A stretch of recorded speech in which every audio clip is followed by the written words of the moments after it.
Hello साथीहरू, मैले मेरो छोरीको लागि आज जाउलो प्रिपेयर गरेको थिएँ। जाउलोको लागि घरको लोकल चामल र रातो दाल लिएको थिएँ र यसलाई चाहिँ केही टाइम पानीमा सोक गरेर छोडेको थिएँ। र सब्जीमा आलु, प्याज, टमाटर, केराउ, गाजर, लसुन, बोडी र साग लिएको थिएँ साथीहरू।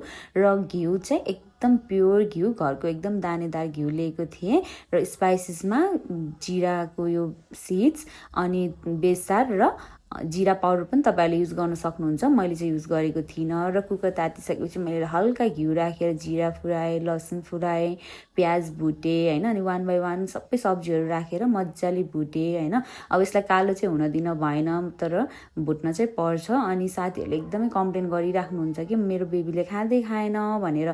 अब बेबीहरूलाई जाउलो खुवाउँदाखेरि पनि सधैँ एउटै तरकारीहरू युज नगरौँ, किनकि एउटै टेस्ट आउँछ होइन। सो उनीहरू मोनोटोनस हुन्छ अनि इन्जोय गर्दैन फुडहरू। उनीहरूले चाहिँ डिफ्रेन्ट न्यू टेस्टहरू चाहिँ इन्जोय गर्छन्। अनि यो एकदमै हेल्दी हुन्छ कि जाउलो, एकदमै न्युट्रिसियस, इजिली डाइजेस्टेबल। अनि यसमा सबै न्युट्रिन्ट्सहरू पाउने भयो नि त बेबीले। अब चामलबाट कार्ब्स, अनि दालबाट प्रोटिन, आइरन, सागसब्जीबाट भिटामिन, मिनरल्स, फाइबर सब पाउँछ। टोटल ब्यालेन्स डाइट हुन्छ कि यो जाउलो। सो बेबीको लागि एकदमै हेल्दी हुन्छ यो।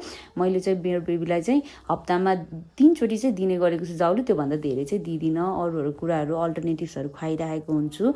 त्यसरी चाहिँ ट्राई गर्नु होला। आज यो सब्जीहरू युज गरेछ भने भोलि खुवाउँदा अरूहरू युज गर्ने, नयाँ टेस्टहरू दिन खोज्ने।